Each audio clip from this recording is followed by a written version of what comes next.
where I spend a lot of my time. I'm sure you all do, but I spend a lot of my time there. What are the issues? Police. Well, when you look at Mamdani, what does his police commissioner look like? Well, it's the same sister in place that was in place before under the gangster Adams, the black gangster.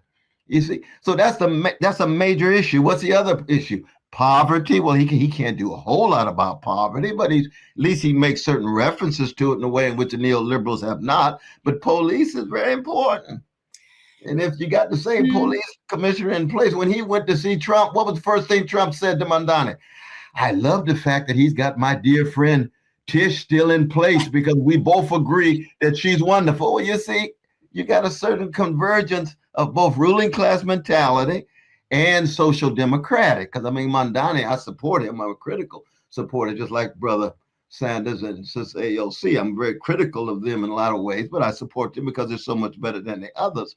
Correct. But when you're really talking about revolution in a substantive way on the chocolate sides of town, you're really talking about poverty and police. And you and I, all of us know that, for serious socialists, I go back to March 82 when DSA was founded with Michael Harrington and Barbara Ehrenreich and Stanley Aronowitz and Bogdan Dinich and a host of France, Fox Pivot and what have you. Serious socialists always call for the breaking up of monopolies. They call for the breaking up of the oligopolies. It's not just controlling, it's not just regulating. You want to break them up. You want workers' control in a serious sense. Now, we know that might be utopian, but that's what the socialist vision is all about. So it's not just a matter of expanding social programs. That's progressive liberal stuff. Good. Kindergarten, fine. Buses running fast, wonderful, but that ain't socialist. That's good social programs that come out of some of the crumbs that's left when the ruling class exhausts so much of its resources in terms of the wealth produced by working people. And so in that sense, I would agree with you. I think New York City and maybe now Washington, D.C., and who knows, maybe L.A. and other cities become very important places to keep track of.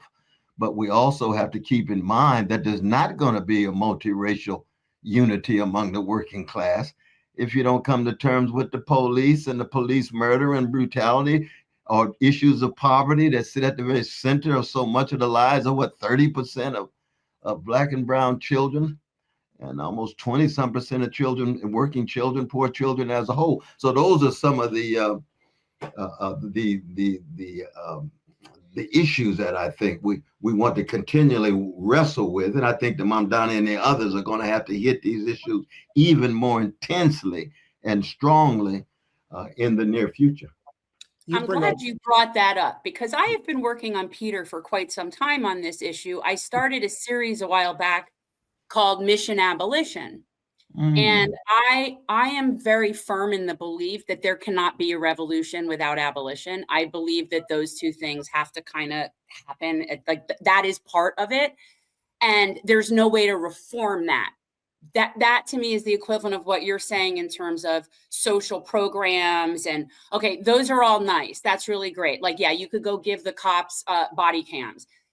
That's not solving the problem. No. So it's like to me, and obviously you could confirm this, abolition is the key in how we handle all of this, because that's the boot of the oppressor. That's the whole point. Yes, but you also have to remember that you have to also meet a lot of people where they are. As much as it pains people to have to come to this realization, especially for you, Dr. West, being in Southern California, the people that live in the hills, what has always been their top priority? Comfort. And not only is comfort their top priority, but they vote. And they vote with their feet and they vote with their wallets. And so understanding the downside, the true downside of capitalism is the concentration of power and wealth, not just amongst the elites, but amongst the voting population, the people that get out there. Like you said, over half the population is completely disillusioned with the electoral process. And I'm willing to bet that the concentration of that voting demographic falls on the side of the working class almost universally. And so as a result, trying to find any type of a positive is not easy right now. You brought up an excellent point about Mamdani. I do believe his greatest failure is keeping Tish on as the police commissioner, which of course is a direct tie to the state of Israel. However, I do want to play this very quick clip from over the weekend when he's obviously been out there campaigning for Brad Lander to get Dan Goldman, who's one of the biggest, obviously richest and pro-Israel congressmen in the United States. This is what he had to say, and I think it's actually pretty impactful what he was saying. And we need that because, as Gramsci once wrote, the old world is dying and the new world struggles to be born. Now is the time of monsters. These monsters take many forms today. In those who fund television ads that blanket the airwaves with misleading and bad faith attacks about Claire, Brad, and Dari. Those who would rather spend far more on political contributions than they would ever be made to pay in taxes. In AIPAC, for whom the only thing more frightening than democracy being allowed to run its course is an end to genocide and Netanyahu's wars.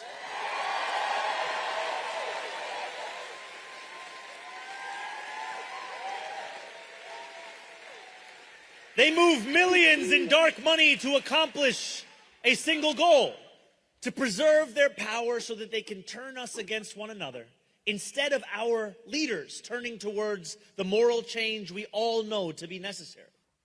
In a politics that for too long has asked working people to lower their expectations, to settle for less, to become satisfied with small victories while our wages grow even smaller and our costs grow even larger. To resign ourselves to resignation, to accept the unacceptable. In the wealthiest city, in the wealthiest country in the history of the world, we need not live in fear of monsters any longer.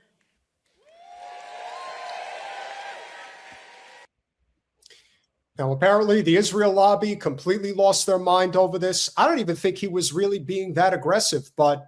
Did he even mention them? Yeah, he did. Okay. Well, he mentioned AIPAC. And he's willing... it's funny. You often say this, Jen. Our bar is in hell. So anything above that bar is That's a wonderful way of putting it, Sister Jen. No, but my dear brother, though, see, Mamdani, I mean, he's a fascinating figure for me because he certainly is a younger generation enactment and embodiment of the democratic socialist tradition that I've been a part of for over 50 years. And that's why I've been such a critical supporter of him. But at the same time, you see, when you talk about somebody like Tish, you're not primarily talking about imperial policies of genocide and ethnic cleansing in Gaza.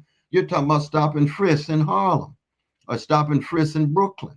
Or you're talking about providing information for ICE so that when the neo-fascist elites come into your town, you've got to coordinate with them. You got to cooperate with them. That's part of the nature of the cooperation of the repressive apparatus at the local level with the repressive apparatus at the domestic level.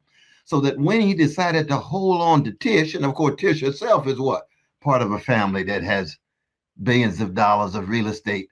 Exactly, real estate thing. So that when he was talking about, monsters, now you talking about Sister Jennifer herself and the Tish family. Well, let's be clear about this, brother Mayor. You said this is part of your cabinet.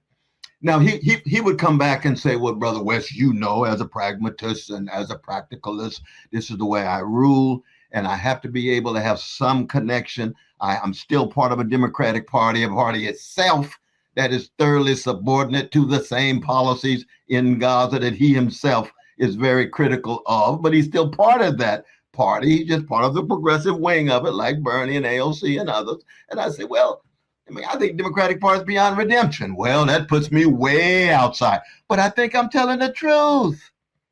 It's not just a question of who's outside and inside.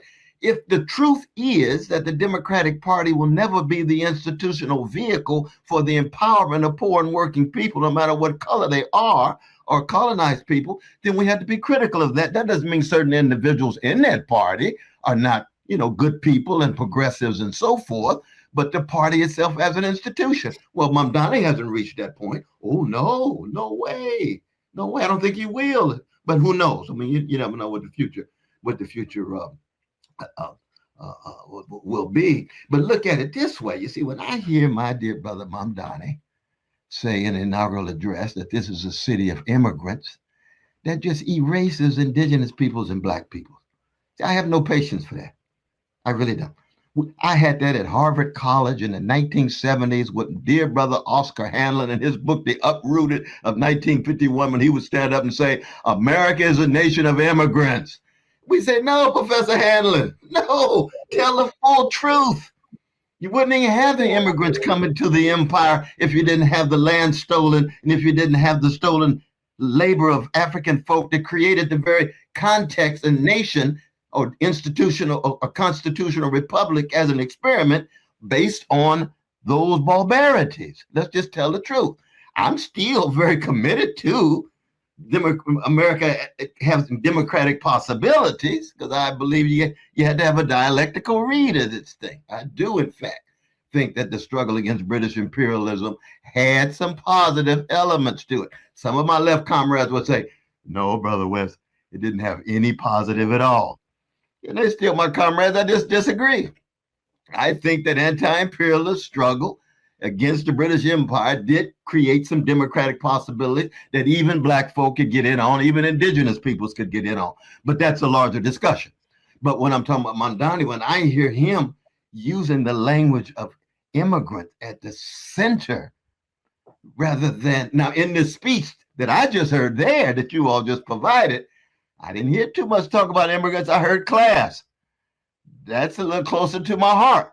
Not because I'm anti-immigrant. Oh, no, my God, America without voluntary immigrants is inconceivable with the levels of contribution, artistic, political, existential, religious, and so forth and so on. But they're part and parcel of a larger whole that also goes hand in hand with indigenous peoples and certainly goes hand in hand with black people. So you just want to talk about the whole, that's all. That's what I'm requiring, because if in fact you end up with a talk about, well, we're a nation of immigrants, then you're going to overlook the 250,000 black folk who under gentrification were pushed out of New York City.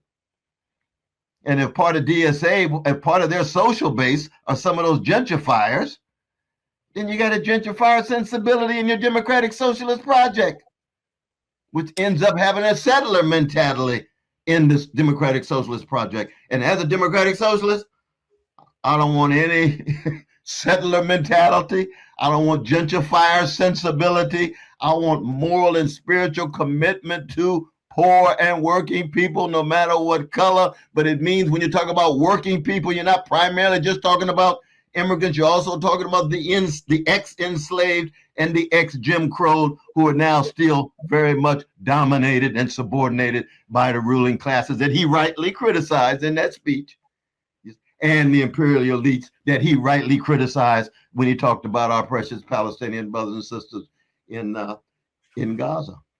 It seems to me that, and this definitely happens on both sides, whenever there's some sort of sectioning off of people or virtue signaling, whether it's about immigrants or even if it was specifically just about American descendants of slaves or whatever the specific group, it could be LGBTQ, that is completely, to me, a partisan tool that they're using to crush the uprising, because that's one of those things that they play on all over the place. So at this point, anybody who's affiliated in the duopoly is literally just interfering in the revolution. That's all you're doing, is interfering in the revolution.